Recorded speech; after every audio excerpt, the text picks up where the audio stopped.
partisans armés exécutent le bourgmestre rexiste de Charleroi, un nouveau pas dans l'engrenage des représailles. Comme en 14-18, des milliers de Belges déportés en Allemagne pour y travailler au service du Reich. Les Alliés débarquent en Afrique du Nord, la victoire se prépare à changer de camp, mais lentement. General Alexander,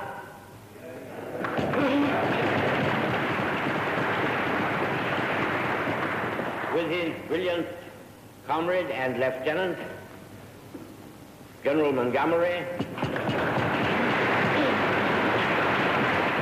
had gained a glorious and decisive victory in what I think should be called the Battle of Egypt.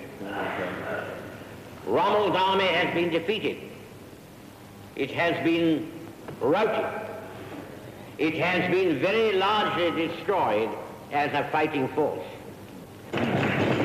Germans have received back again that measure of fire and steel which they have so often meted out to others. Ah, this is not the end. It is not even the beginning of the end, but it is perhaps the end of the beginning.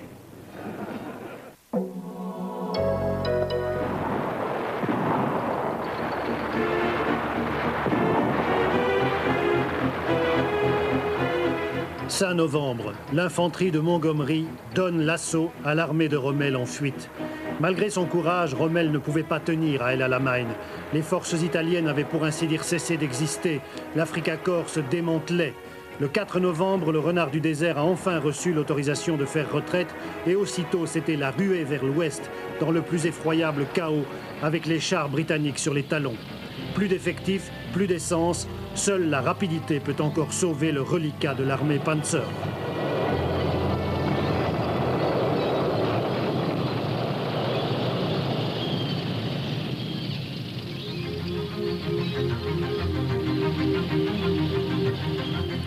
Le 7 novembre, Marsa Matruh, à 200 km à l'ouest d'El Alamein, est libéré. Le mauvais temps retarde l'avance des Britanniques. La 7e division blindée s'enlise dans la boue, mais ce n'est qu'un répit. À la passe d'El Alfaya, sur la frontière égypto-libyenne, Rommel apprend les désastreuses nouvelles en provenance d'Algérie. Il décide d'accélérer son retrait. Le 10 novembre, les Britanniques terminent la reconquête de l'Égypte. Le lendemain, le 10e corps de la 8e armée britannique pénètre en Libye et occupe Bardia sans coup férir. 24 heures plus tard, c'est le réduit symbolique de Tobrouk qui retombe aux mains des Alliés. Pour les Anglais, c'est un véritable coup de fouet. Ils retrouvent ce qui est pour eux un site historique.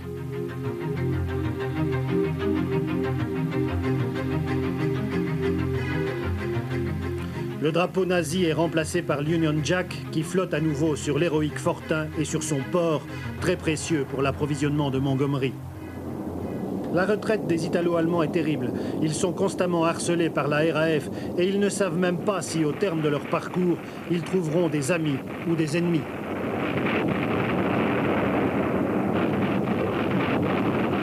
Il avait fallu 10 mois à Rommel pour parcourir d'ouest en est la distance El Agheila-El Alamein. Il ne lui faudra qu'1 mois pour faire le même trajet en sens inverse. Les prisonniers italiens et allemands ne se comptent plus. Le prestigieux Africa Corps n'est plus qu'un maigre détachement de guerriers fourbus qui tentent à tout prix de gagner la Tunisie.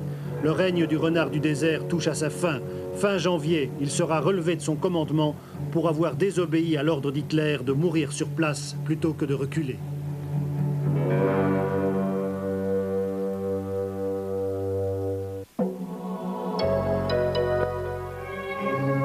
Stalingrad, l'ancienne métropole sur la Volga, est devenue une ville morte. Partout dans les rues, des blocos et des barricades contis. Des pièces d'artillerie et des tanks détruits.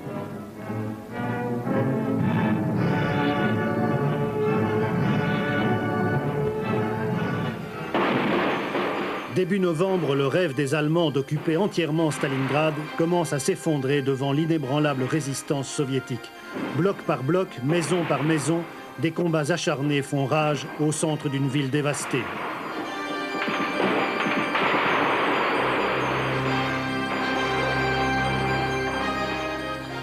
Les Allemands commencent à sentir la défaite, d'autant plus que les Soviétiques se regroupent sur tous les points du front.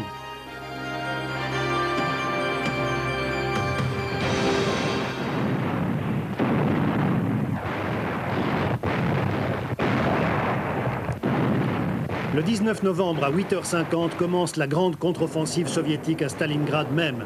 C'est le début d'une gigantesque manœuvre en tenaille. 10 corps d'armée attaquent les Allemands et leurs alliés sur le cours supérieur du Don, au nord-ouest de Stalingrad. La poussée russe ne sera pas longtemps contenue.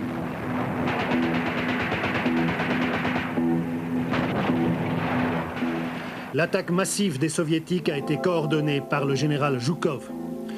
En même temps qu'au nord-ouest, l'armée russe attaque au sud-est. En 4 jours, les troupes soviétiques réussissent à faire leur jonction à Kalach et à prendre au piège la 6e armée de von Paulus. Le 23, les Roumains stationnés près de Serafimovic, au nord-ouest, ont été les premiers à capituler. 250 000 hommes d'élite, 100 chars, 1800 canons sont maintenant encerclés dans le périmètre de Stalingrad. L'un des épisodes les plus atroces de la Deuxième Guerre mondiale vient de commencer. Von Paulus a demandé à Berlin l'autorisation de faire retraite, mais elle lui a été refusée, comme à Rommel, en Égypte. Car Hitler en personne a désormais pris le commandement de l'armée. Le maréchal Göring lui a assuré que la Luftwaffe pouvait ravitailler sans problème le réduit de Stalingrad en vivres et en matériel. Et le Führer décide que les Allemands, les Roumains et les Croates encerclés à Stalingrad devront résister sur place en attendant qu'on puisse venir les libérer.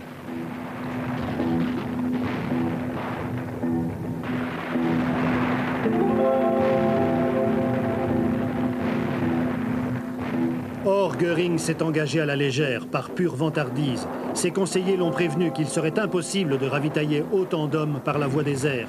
Il ne les a pas écoutés.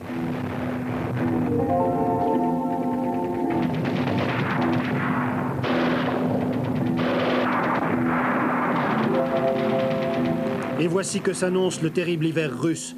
Pour les encerclés de Stalingrad, il faudra bientôt choisir entre une mort probable dans un camp ou une mort certaine par le froid, la faim et la maladie.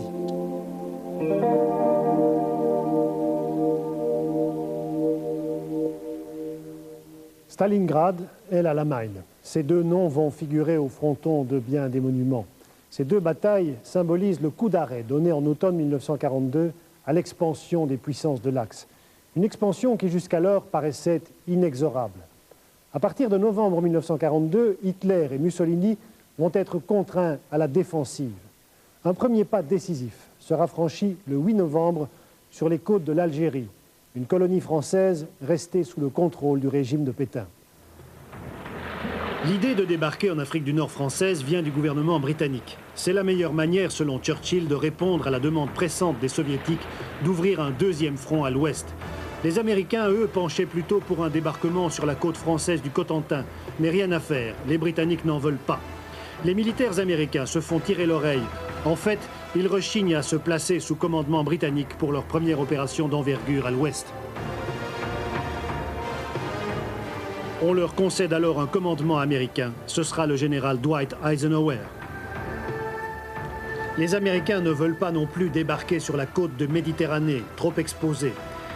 Mais Churchill, poussé par le mécontentement de plus en plus évident de Staline, emporte la décision. On débarquera à Casablanca sur l'Atlantique, mais aussi à Oran et à Alger sur la Méditerranée. Ces soldats britanniques resteront au second plan. Les Américains débarqueront les premiers parce que les États-Unis ont gardé des bonnes relations avec Vichy. D'ailleurs, le général de Gaulle, dont les Américains se méfient, sera tenu à l'écart de toute l'opération. Les Américains ont bien préparé le débarquement sur le terrain politique. Ils se sont assurés la coopération de certains officiers français.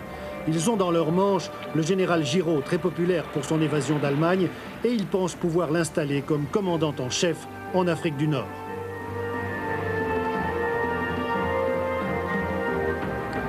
L'opération Torche commence le 8 novembre à 1h du matin.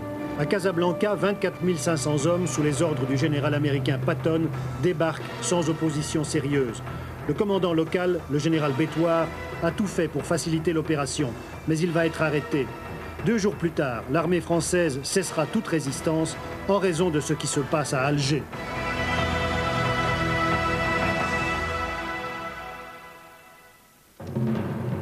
Deuxième site de débarquement, Oran. 18 500 Américains y atterrissent sans encombre. Mais la réplique française s'organise très vite.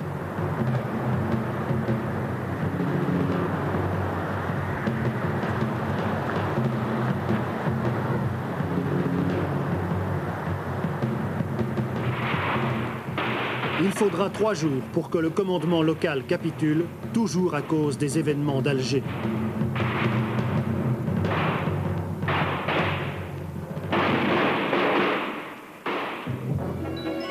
Alger, c'est le 3e site de débarquement prévu.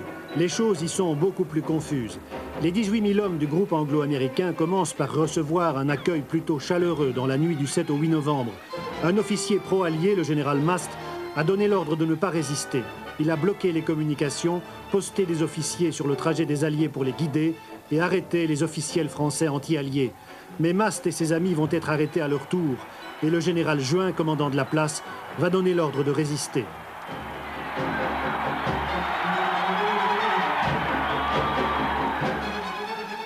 Pas pour longtemps. Vers 8 h du matin, le 8 novembre, Juin et l'amiral Darlan, commandant en chef de l'armée d'Afrique du Nord, demandent à Pétain l'autorisation de capituler.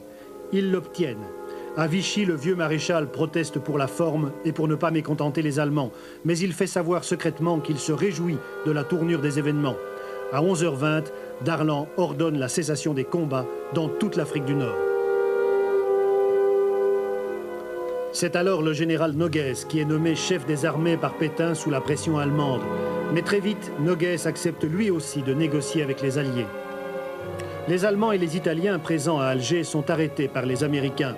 Les civils français d'Alger leur font une conduite de Grenoble. Ils ne courent pas de grands risques.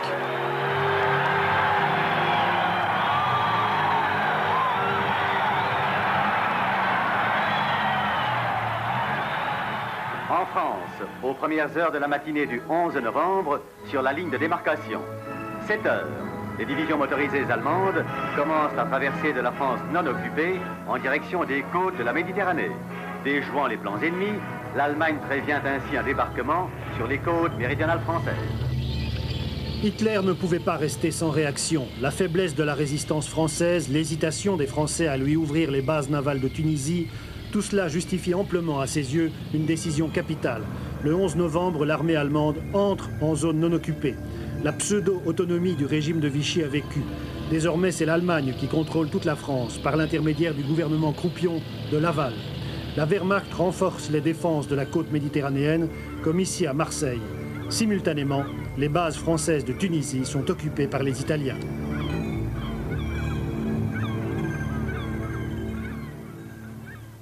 La nouvelle de l'invasion allemande lève les derniers scrupules des officiers français d'Afrique du Nord, d'autant plus que Pétain les a discrètement prévenus de son accord avec les Américains. Le 13 novembre, un accord est signé par Eisenhower avec les généraux français qui changent de camp et sont bien récompensés de leur volte-face. Darlan devient haut-commissaire en Afrique du Nord et chef des forces navales. Noguès est résident général au Maroc et chef des armées de l'Ouest. Juin dirige les armées de l'Est. Quant à Giraud, dont les officiers français n'ont pas voulu comme chef, il doit se contenter de diriger les forces terrestres et aériennes.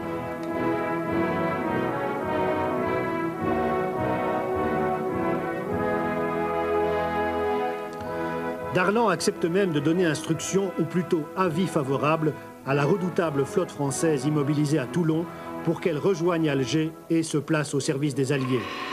Mais à Toulon, le chef de la flotte, l'amiral de Laborde, a décidé de saborder tous ses navires. Le 11 novembre, les Allemands s'étaient arrêtés aux portes de l'Arsenal. De Laborde hésitait à répondre à l'appel de Darlan sans l'accord formel de Pétain. Mais le 27 novembre, les troupes du Reich déclenchaient l'attaque pour s'emparer de la flotte française.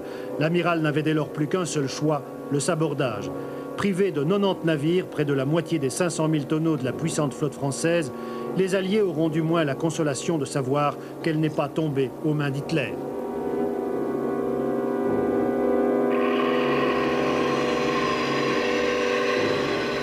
Seuls les 5 sous-marins mouillés à Toulon ont pu prendre la mer. 2 d'entre eux, le Casabianca et le Marsouin, vont se retrouver à Alger et se mettre au service des Alliés.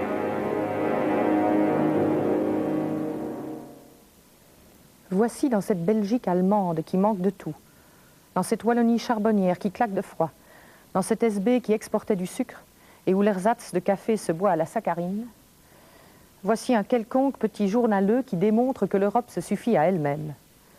Ne parlons pas des commentaires officiels de la guerre où l'on peut lire que la Wehrmacht se retire devant la contre-offensive des armées russes, lesquels ont été anéantis par les communiqués du 10 octobre. L'absurde est à chaque mot. On appelle noir ce qui est blanc, on appelle belge ce qui est allemand, on appelle ordre ce qui est famine et foire d'empoigne. Abêtir le peuple est un des principes hitlériens. Quand il s'agit de peuples conquis, abêtir n'est pas assez. Il faut extirper jusqu'à la velléité de distinguer le vrai du faux et le réel de l'absurde. Il le faut pour qu'un beau matin, ils n'aillent pas tous ensemble se frotter les yeux, se réveiller de leur torpeur et se dire « l'absurde, c'est que les Allemands soient ici. C'est que nous continuons à faire tous, les Français, les Belges, les Hollandais, les Norvégiens, les Polonais, les Tchèques, les Serbes, les Grecs, notre besogne de tous les jours comme un bétail qu'ils mènent au labour. »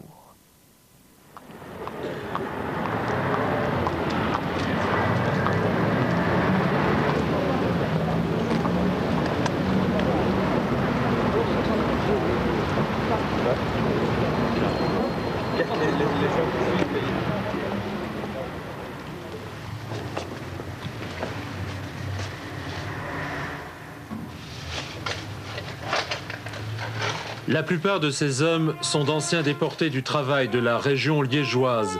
Il y a 50 ans, ils quittaient sous la contrainte cette gare d'Angleur pour pallier le manque de main-d'œuvre du Troisième Reich. En ce triste mois de novembre 42, beaucoup d'entre eux, jeunes à l'époque, doivent se dire que décidément les Allemands n'ont pas changé. Comme en 14-18, on voit à nouveau partir des Belges pour le travail forcé en Allemagne. Un travail obligatoire qui va marquer à jamais tous ces hommes. Ça nous a marqué, ça.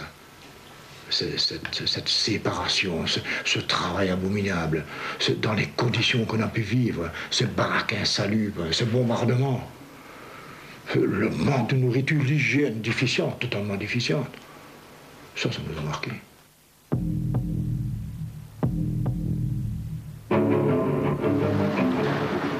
Le 6 octobre 1942, l'administration militaire allemande instaure un service de travail obligatoire dans le Reich pour les hommes de 18 à 50 ans et pour les femmes célibataires de 21 à 35 ans.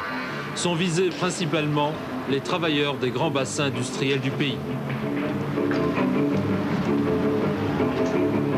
Je travaillais à l'Azote, c'était une usine de produits chimiques. Mais beaucoup d'autres travaillaient à Cockerill, Tube de la Meuse, Phoenix Works, FM et d'innombrables autres petits ateliers. Les employeurs doivent remettre la liste de leur personnel aux bureaux locaux du travail, les fameuses Werbestellen. À Gand, une dizaine de grands patrons de l'industrie s'y refusent. Ils subiront un emprisonnement de 200 jours.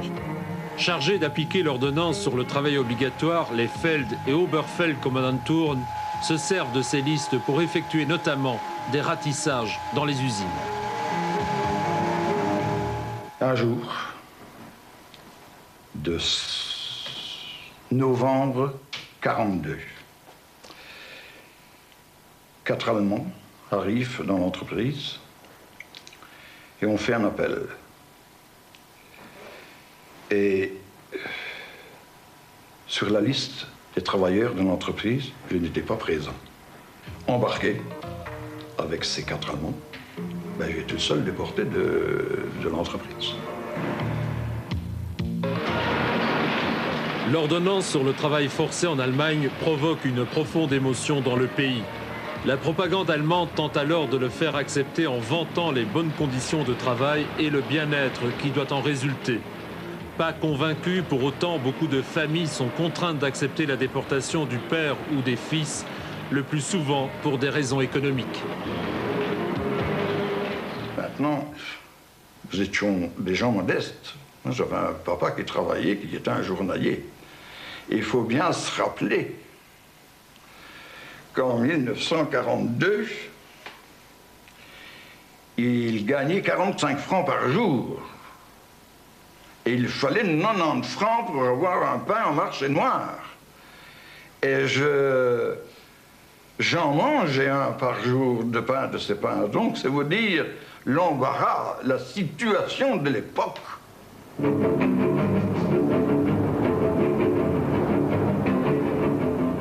Pour les secrétaires généraux, l'ordonnance du 6 octobre 1942 marque l'échec de leur politique du travail.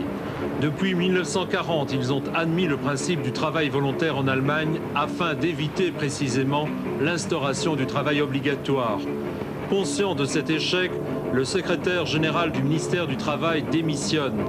Le secrétaire général de la Justice s'oppose de son côté à toute intervention de la police belge dans l'exécution de la mise au travail, c'est-à-dire la recherche et l'arrestation des réfractaires et l'acheminement des convocations émanant de la Werbestelle ou des offices du travail.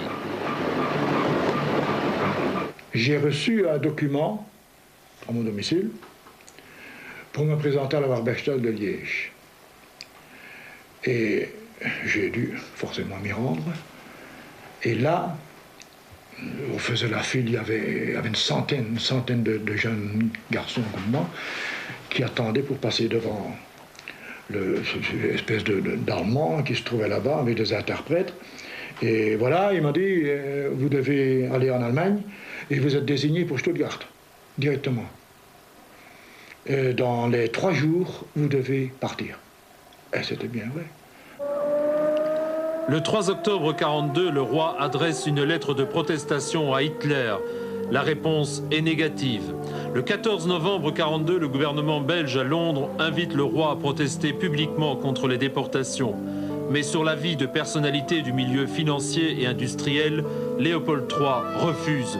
Il se borne à adresser un appel à la Croix-Rouge pour qu'elle allège les souffrances de tous les prisonniers belges en Allemagne, qu'ils soient prisonniers de guerre, prisonniers politiques ou déportés au travail obligatoire. L'opinion publique, sans doute, attendait plus. Quant à la presse clandestine, de la libre Belgique au drapeau rouge, un seul leitmotiv, résister par tous les moyens au travail forcé. Mais en cet automne 1942, la résistance est un peu prise de court. En 1942, la résistance n'était pas encore très bien organisée. Et le très peu de temps qui nous manquait pour pouvoir contacter éventuellement les membres d'une résistance pour pouvoir aller nous cacher directement. Il y en a qui ont eu la chance de pouvoir se cacher directement parce qu'ils connaissaient déjà quelqu'un dans la résistance. Moi, je ne connais absolument personne, et dans la mort d'Alam, j'ai bien dû partir. Alors je suis allé voir le bourgmestre de l'époque. J'étais un brave type. Je lui ai expliqué la situation. Il m'a dit, tu reviendras demain. Je suis retourné le lendemain. Et en conclusion, il m'a dit, ce sont les Allemands les plus forts. L'Église de Belgique, elle, réagit publiquement. Le 2 décembre 1942, le cardinal Van Rooij et les autres évêques de Belgique publient une lettre pastorale collective qui sera lue dans toutes les églises du pays. Nos très chers frères, nous nous sommes fait un devoir d'intervenir auprès des autorités responsables pour obtenir la suspension des mesures qui causent dans le pays un si universel et si légitime émoi. Mais notre intervention n'a malheureusement pas produit de résultat. Puisqu'il est à craindre que les départs forcés continueront et peut-être s'accentueront, nous croyons nécessaire de donner aux prêtres de nos paroisses et à nos fidèles quelques directives opportunes, dictées, nous semble-t-il, par un impérieux devoir de charité chrétienne et de solidarité sociale. Le 15 mars 1943, le cardinal et les évêques de Belgique publient une nouvelle protestation publique. Ces mesures de réquisition humaine sont absolument injustifiables. Elles violent le droit naturel, le droit international et la morale chrétienne. Toute collaboration à l'exécution de ces mesures est gravement illicite en conscience.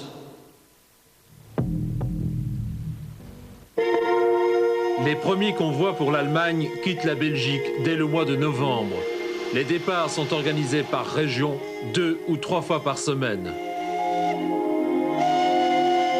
Il n'y avait pas d'aristocrates avec nous. C'était bien la réquisition des travailleurs. Je n'ai pas la réquisition des riches et des aristocrates. J'ai bien des travailleurs. Maintenant, replaçons-nous bien dans le contexte de l'année 42. Avoir 17 ans en 1942, il y a un monde d'écart à avoir 17 ans en 1992. Moi, j'avais vu en tout et pour tout, j'avais visité l'exposition universelle de Liège. C'est le grand voyage que j'avais fait à l'époque. C'était tout, ça se limitait à ça, nous n'avions pas d'informations. Nous n'avions rien, nous étions des abandonnés à l'époque. Hein.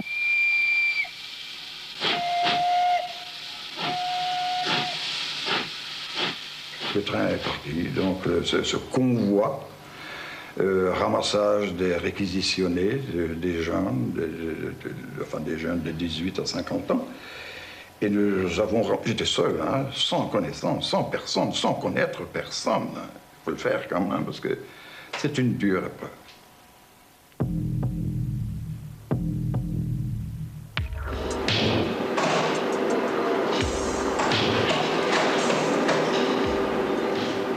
Et nous étions dans une usine, chez Stiefelmeier, à Slinken. Nous étions 300 ouvriers allemands, et il y avait une cinquantaine de Russes, une cinquantaine de prisonniers français, et nous étions 60-70 ouvriers déportés. Et il n'y avait que 3 nazis qui faisaient trembler cette usine. Et c'était les contremaîtres allemands qui réglaient notre machine. Notre machine, on le déréglait avec un petit coup de marteau, alors là on faisait un peu de sabotage. Qui règle notre machine, et ils venaient nous houspiller quand on parlait, par exemple, avec notre copain. Avec notre copain qui était en face de moi, et l'autre était en face de moi. Et c'était toujours la même chose, les 2 fameux mots. Los Arbeit. Il fallait travailler. À la fin 1942, déjà 50 000 Belges sont au travail forcé dans les grands centres industriels. Ils doivent combler les vides laissés par les ouvriers allemands partis se battre sur le front de l'Est. Il y avait beaucoup d'ouvriers de l'usine qui avaient déjà été au front et qui avaient eu un bras coupé, une jambe coupée, ça on en a rencontré pas mal, et qui étaient police de l'usine.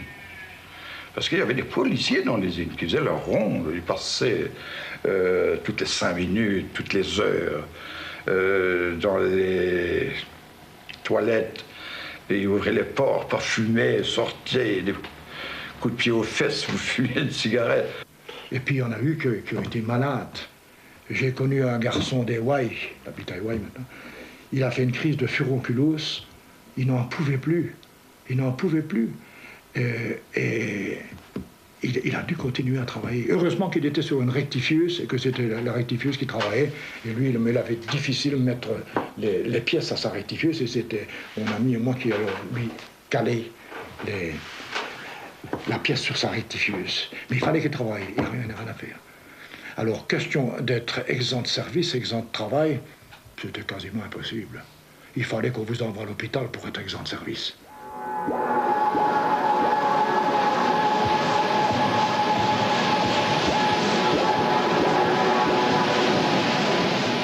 Je n'avais pas réalisé la difficulté des rapports, des mentalités. C'était des mœurs tout à fait... Il y avait des mœurs de fanatiques quand même, or que nous, en Belgique et en France, hein, nous étions quand même pas de ce tempérament-là. Rater une pièce, c'était du sabotage, hein, c'était toujours sabotage. Ce mot-là revenait en répétition, hein, les sabotages. Et alors, il y a des moments qu'on exagérait, parce qu'eux aussi rataient à l'occasion une pièce. Alors, je leur disais, ben, vous aussi, j'ai du sabotage. Humainement, il faut quand même reconnaître l'erreur d'un ouvrier. Bon, ben, je l'ai raté, j'ai commis une erreur, sans pour que ce soit du sabotage. Bon, ça, c'était avec les fanatiques.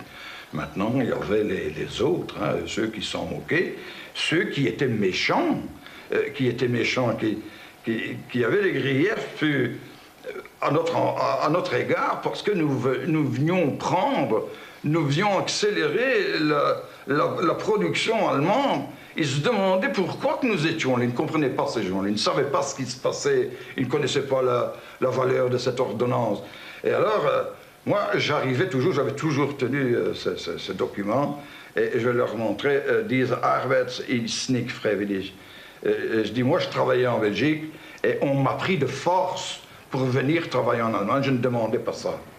La moindre chose, au point de vue sabotage, ou bien s'engueuler avec un Allemand, s'énerver sur la machine, vous étiez tout de suite interpellé par les nazis qui étaient dans l'usine et qui vous demandaient des explications. Pourquoi est-ce que vous faites ça et tout ça? On disait, on en a marre, on va travailler de 11 heures par jour, on est mal nourri, et ils venaient toujours avec leurs réponses de leurs soldats qui se trouvaient sur le front russe, qui avaient faim, qui avaient froid.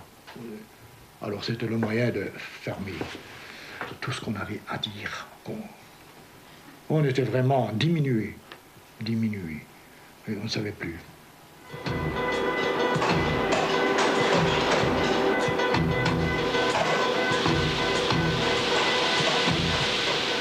Et même quand on a voulu se mettre un peu en grève, pas les Liégeois, parce qu'on en avait assez, parce qu'on était tellement fatigués, oh là là, ça a été vite fait. Je me rappelle, nous nous trouvions dans le réfectoire et ça a été vite fait. Les nazis sont arrivés et il fallait aller à l'Arbeit. Et on ne demandait qu'une chose, c'est de finir cette grève, de ce semblant de grève, cette tentative de grève, de pouvoir rejeter nos machines à coups de matraque, etc.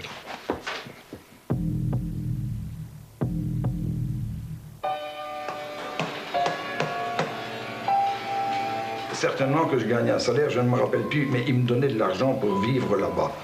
Je crois qu'ils nous donnaient 20 marks. Pour 8 ou 15 jours, je ne pourrais plus vous le dire. Ils me donnaient un salaire.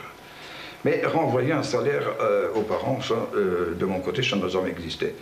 Mais un jour, on donne la fiche d'un salaire.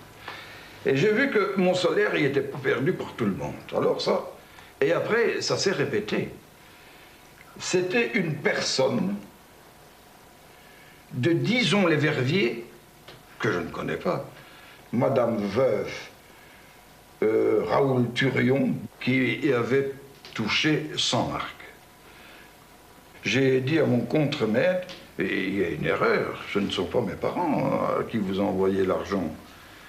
Et j'ai jamais eu connaissance. Tout ça, ça s'est éteint, ça s'est... Bon, c'est vous dire qu'il y avait quand même des histoires, hein. Pourquoi que cette dame-là touchait mon salaire? Moi, je ne le connais pas, je ne l'ai jamais connu. Je ne sais pas qui c'est. Il faut quand même l'expliquer, ça, hein. Du salaire pas très élevé, il faut souvent déduire les amendes que le chef d'atelier inflige aux travailleurs dont la production est jugée insuffisante. Finalement, il leur reste peu de choses, tout juste de quoi survivre. Il fallait payer sa nourriture, il fallait payer ses cigarettes, le peu qu'on pouvait en recevoir avec une carte de ravitaillement. Et puis tout ça, il fallait s'habiller, se nettoyer, si je puis dire. Parce que avoir des habits, il n'est pas question d'en avoir. Heureusement que j'avais pris 2 salopettes avec moi et que pour finir, elles étaient en lambeaux. Et bien pour finir, je travaillais avec un pantalon qui était déchiré, là où je pense, et je n'avais plus de salopette, je n'avais plus rien. Je n'avais plus de chaussures. On avait des hausschuh, qu'ils appelaient ça. C'était des chaussures avec semelle de bois, et plus aucune chaussette. On s'enveloppait les pieds avec des je vais dire en allemand, c'est des Fußlapp. C'était des lavettes pour nettoyer la machine.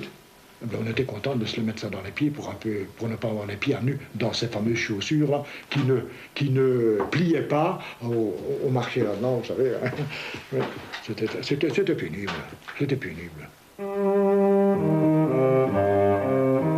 Contrairement à ce que laissent croire ces images de propagande, la vie des 200 000 Belges qui travailleront en Allemagne jusqu'à la fin de la guerre ne sera pas toujours facile. Beaucoup ne reviendront pas, victimes des bombardements ou décédés suite aux conditions de vie et de travail souvent déplorables. Nous vous raconterons prochainement la vie quotidienne de ces travailleurs forcés qui ont dû souvent subir l'humiliation des vaincus.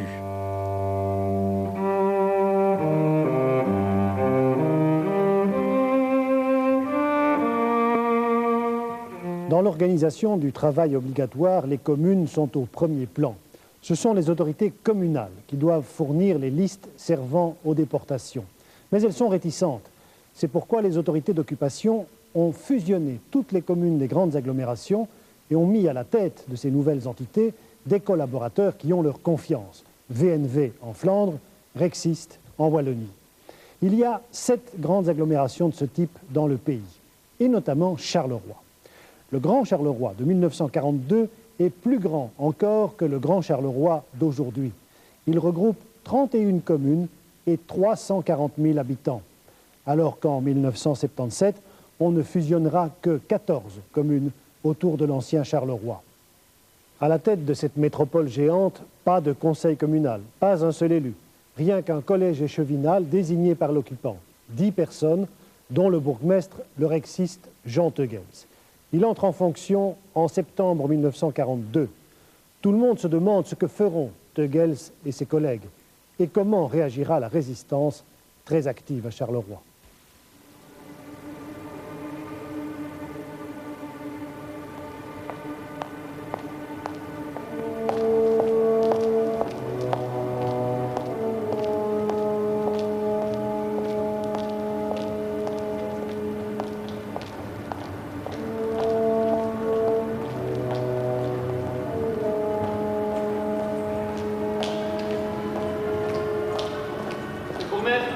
Oui.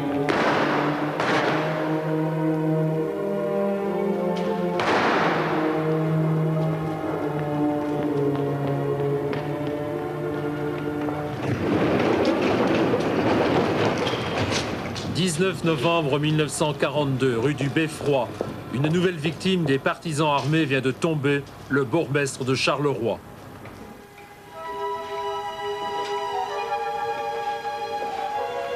En 6 mois, le bras armé du Parti communiste dans la résistance a déjà abattu une vingtaine d'échevins et de bourgmestres collaborateurs. Depuis l'invasion de l'URSS, le Parti communiste cherche à déstabiliser l'occupant pour aider les soviétiques. Cette stratégie passe par la liquidation des collaborateurs, notamment les notables rexistes. Après la vague d'attentats de la fin 1942, Victor Matthijs, le numéro 2 de Rex, appelle à la vengeance. À Châtelineau, un avocat rexiste assassine un résistant. Les Allemands, de leur côté, arrêtent 235 communistes. C'est l'escalade. Les partisans armés de Charleroi sont à la pointe du combat. À leur tête, Raoul Baligan. Se posait pour nous la question de savoir est-ce que nous continuons la résistance, les sabotages et l'exécution des traités collaborateurs, ou bien est-ce que nous arrêtons parce que certains de nos camarades sont en prison. Nous avons décidé de continuer.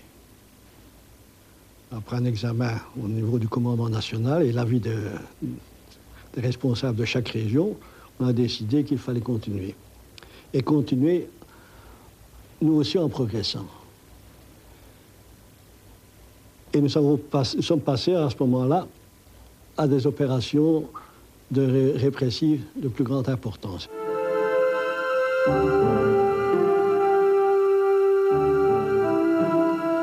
Les partisans armés sont essentiellement des ouvriers, militants antifascistes, communistes ou non. Le Pays Noir, région industrielle, est donc un vivier particulièrement riche pour le recrutement des PA. Aux côtés de Raoul Baligan, il y a Victor Tonnet. Fils d'un député communiste, ancien des brigades internationales, Victor Tonnet a 28 ans en 1942. Il a déjà à son actif quelques 35 attentats. Il vit dans la clandestinité, de même que sa femme Mariette, résistante elle aussi. C'était un charmant garçon qui était plein d'idéal, un peu espiègle, avec beaucoup d'humour et une très grande capacité d'établir des, maintenant on dirait, très communicants. Hein, il savait établir des liens avec les gens, il leur inspirait confiance. Et puis, c'était, malgré ce qu'il faisait, c'était un tendre. Pour les sabotages ou les vols de timbres de ravitaillement, Victor Tonnet reçoit des renseignements d'un policier patriote de Courcelles, François Druyn, qui est tout sauf communiste. Non, je n'ai jamais été, mais j'ai apprécié leur activité. Et ils étaient sincères. Pour eux, c'était un idéal. Mais on n'a jamais discuté politique en activité. Hein. Je ferais avec lui, je donnais des conseils, je préparais les coups, je dis on peut faire ci et là, mais au point de vue participer à la politique, jamais. Hein.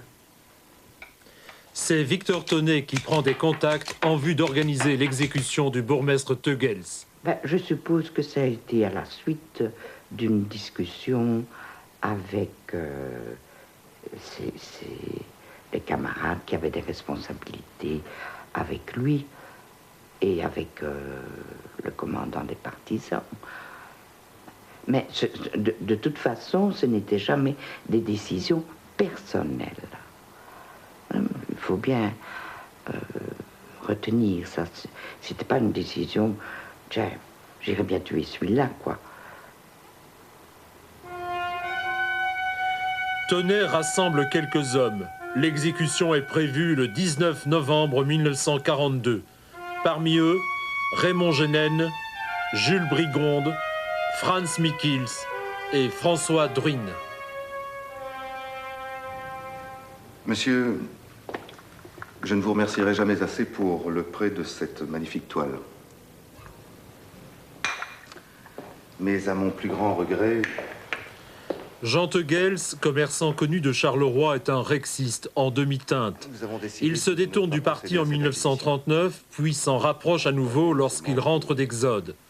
Nommé bourgmestre en 1941, il est maintenu dans ses fonctions lors de la création du Grand Charleroi en septembre 1942. Ah, monsieur le commissaire. Oui, oui, je vous ai demandé de me rappeler. Vous connaissez la décision du collège? Jean Teugels, grand amateur d'art, gère sa commune comme son commerce. Le personnel communal apprécie sa bonhomie. Cependant, pour certains partisans armés, le seul fait d'être nommé à la tête d'une grande ville par les Allemands suffit pour en faire un homme à abattre. Pour d'autres partisans armés, Jean Teugels a été plus loin dans la collaboration, en donnant aux Allemands des listes de juifs, de francs-maçons et de communistes. Bien écoutez, il fallait mettre fin, tout le monde collaborait, tout le monde se laissait impressionner par les articles de propagande allemande. Il fallait mettre fin. C'était pour donner un exemple, pour qu'ils cessent leur relation avec les Allemands. Par la suite, des horreurs commises par les assassinats de l'occupant même, rasant des villages, des villes, tuant les femmes, les enfants. Il y a eu alors cette véritable prise de conscience chez nous, chez tous les résistants, qu'on était engagés dans une guerre totale, sans pitié, et que nous devions agir.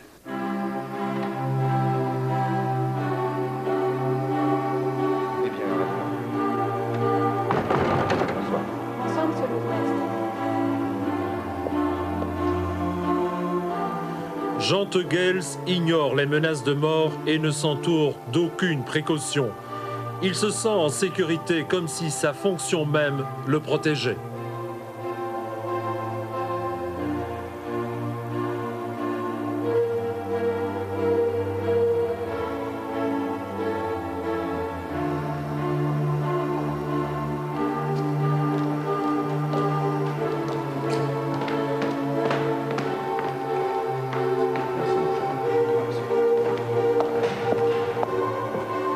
Il ne se rend même pas compte que des partisans armés qui font partie du personnel de l'hôtel de ville épient ses faits et gestes.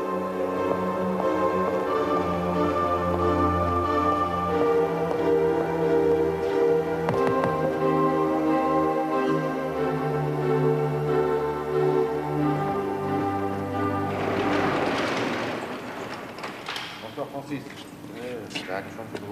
Alors tout va bien? Oui, tout va bien. Parfait.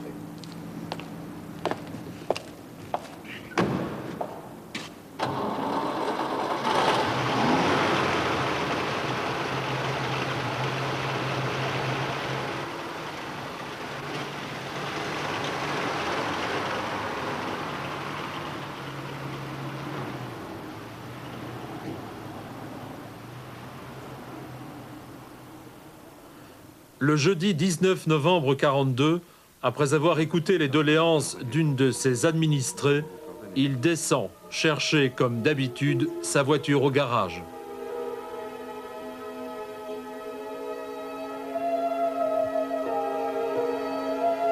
Mais dans la rue du Beffroi, chaque membre du commando est en place. Victor Tonnet a confié un rôle précis à François Druyn. C'est lui qui m'a fixé rendez-vous. Il m'a dit l'heure, je ne sais plus l'heure, mais enfin, il faisait nuit noire quand je suis arrivé, tout seul. Il m'a fixé où je devais me mettre. Il est revenu. Il dit, vous restez ici, vous regardez si je reviens à gauche, ni à droite. J'ai monté de garde, tapé de l'urinoir, fait de la bouchée, je tournais pour faire semblant de rien. Et s'il arrivait quelque chose, j'allumais 3 allumettes. C'était danger. Mais je n'ai pas eu l'occasion.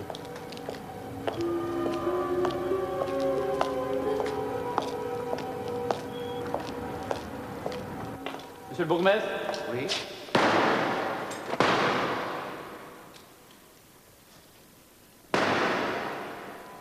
Chacun est parti de son côté. Et Tonnerre me recevait avec Génan chez moi. Il s'est assis dans le fauteuil en osier, près du feuille.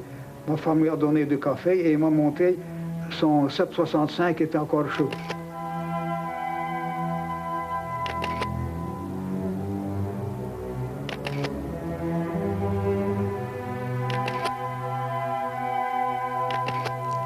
L'annonce de la mort de Jean Teugels frappe Charleroi de stupeur. Le collège Echefinal se réunit d'urgence. Il demande qu'aucune représaille ne soit exécutée. Les funérailles ont lieu le 23 novembre. Au premier rang, l'épouse de Léon de Grelle et de nombreux officiers allemands. Les partisans armés, eux, justifient leur action. Ils publient des articles dans la presse clandestine et distribuent des tracts. Je ne me rappelle plus les termes, mais le but c'était ça. C'était de s'expliquer quand même et pour que les gens puissent peut-être être plus conscientisés aussi, que c'était aussi leur affaire. Lorsque l'enquête commence, les magistrats belges ne font pas vraiment preuve de beaucoup d'empressement. C'est à moi que normalement les polices et les gendarmeries me téléphonaient tous les événements importants. C'est ainsi qu'ils m'ont donc téléphoné pour m'annoncer, la PJ, m'annoncer que Teugels avait été abattu. Et je n'ai pas bougé d'ailleurs, je suis resté bien tranquillement dans mon cabinet. On me l'a reproché. Un peu l'autorité allemande, n'est-ce pas, qui, comme je vous le disais, supervisait un peu parfois quand il y avait des procès-verbaux et avec des armes. Oh, c'était le cas ici, Teugels avait été abattu par un revolver. Donc des armes, ça intéressait évidemment le pouvoir occupant, l'emploi des armes. L'enquête s'égare volontairement sur de fausses pistes. La police va jusqu'à fabriquer de toutes pièces des suspects et multiplie les interrogatoires. Je peux vous affirmer, monsieur l'inspecteur, que ce jeune homme est venu habiter Charleroi pour se rapprocher de ses parents. Les soirées du 17 au 19, je les ai passées à l'usine. J'étais occupé au cours de la semaine à la pause des 14-22. Je travaille chez... Je suis forain. Le jeudi, je suis allé à la recherche de nourriture. Je suis rentré à Charleroi vers 21h, 21h30. Jamais l'étranger. Je ne me souviens pas d'avoir eu comme client un nom Hubert. Je connais depuis là-bas. J'étais rue de Turin et j'ai entendu 2 coups. Non, 3 coups. D'habitude, je promenais mon chien et j'ai entendu 3 coups. La police judiciaire dépense sciemment beaucoup de temps et d'énergie à recueillir les dépositions des témoins. On interroge des hôteliers, des propriétaires de garnis, tous les cafetiers de la place du Manège. Des dizaines de Watman qui peuvent avoir été les témoins de la fuite des meurtriers sont interrogés. Tout cela en pure perte. Sachant que c'était une chose politique, eh bien, les enquêteurs probablement allaient avec des souliers de plomb, doucement, lentement, et on n'avait pas le feu sacré, vous pensez bien, pour découvrir des coupables. Les têtes des coupables, toujours inconnus, sont mises à prix. Pour la première fois, Rex demande des représailles aux autorités allemandes. Von Falkenhausen cède aux exigences rexistes. Des otages vont payer de leur vie un attentat contre un collaborateur. Le 27 novembre, 8 otages communistes emprisonnés à Brendong sont fusillés. Le plus jeune avait 17 ans.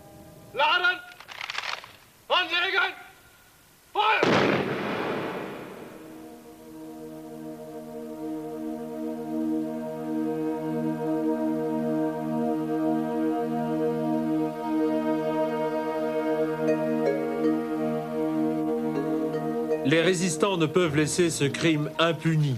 Les attentats redoublent d'intensité. Les rexistes sont furieux de la passivité des autorités belges. La police allemande, la SIPO, enquête de son côté. Les jours des auteurs de l'attentat contre Teugels sont comptés. Le groupe de Victor Tonnet ignore cependant la présence d'un traître dans ses rangs. Un partisan armé de la région de Charleroi, Georges Gliner, est victime de cet homme. Désiré Paquet est venu au Parti communiste un peu avant 1936. C'était un bon militant, un ouvrier mineur du fond. Il avait une vie militante active, avant-guerre. En 1936, il a été arrêté au cours des grèves, des grandes grèves de 1936. Et à partir de cette date, Désiré Paquet a travaillé comme agent de la sûreté et de gendarmerie dans le Parti communiste. Il a été actif dans les partisans armés. Il a participé à des actions des partisans armés. Mais le résultat, c'est qu'à un moment donné, il fut mis en état d'arrestation par des soldats allemands qui se trouvaient dans un tram en même temps que lui et en même temps que l'ancien commissaire de police de Courcelles, Drouin, qui faisait partie aussi de l'armée belge des partisans.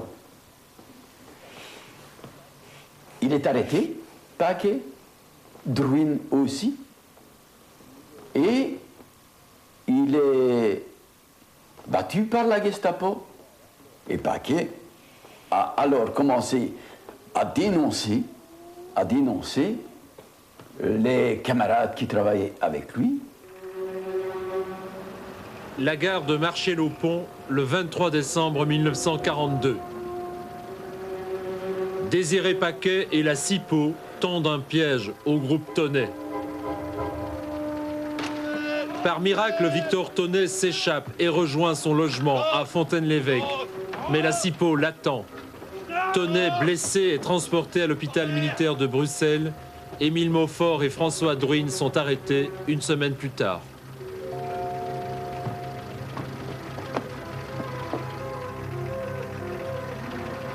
Jules Brigonde, blessé, survivra.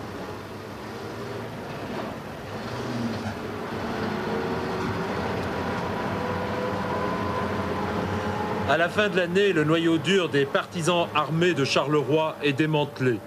Tonnet, Génène, Miquils, Maufort sont exécutés au tir national à Bruxelles le 20 mars 1943, après une ultime tentative d'évasion. François Drouin et les autres sont dirigés vers l'Allemagne, vers les camps de concentration. Tous ne reviendront pas. Quant à Désiré Paquet, il continuera son sinistre travail avec la SIPO, mais cette fois dans la région de Liège. Conclusion de l'intérêt, on a essayé de l'abattre, mais il avait changé de région, ils ne l'ont plus retrouvé. On l'a retrouvé à la Libération, il a été condamné, et maintenant il est libre.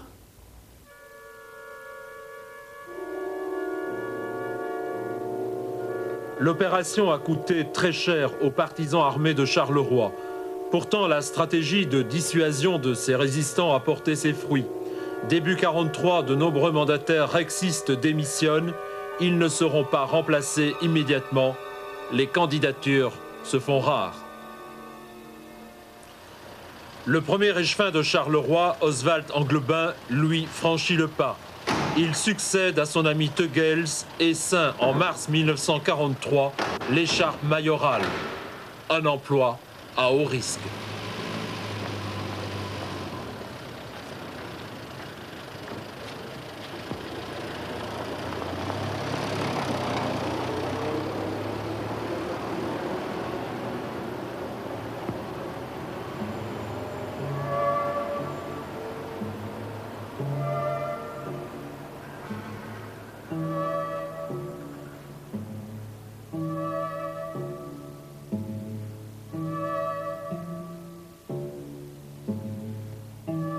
Novembre 1942 marque un tournant dans la politique de représailles de l'administration allemande en Belgique.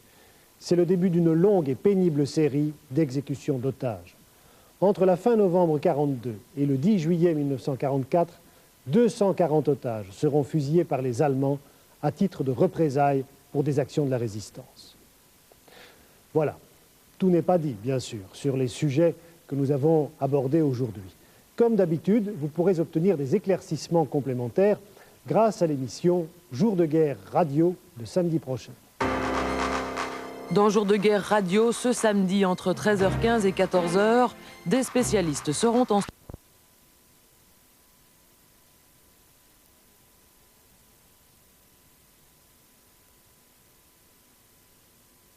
Ça ne suffisait pas. C'est vrai, peut-être qu'elle était chauve.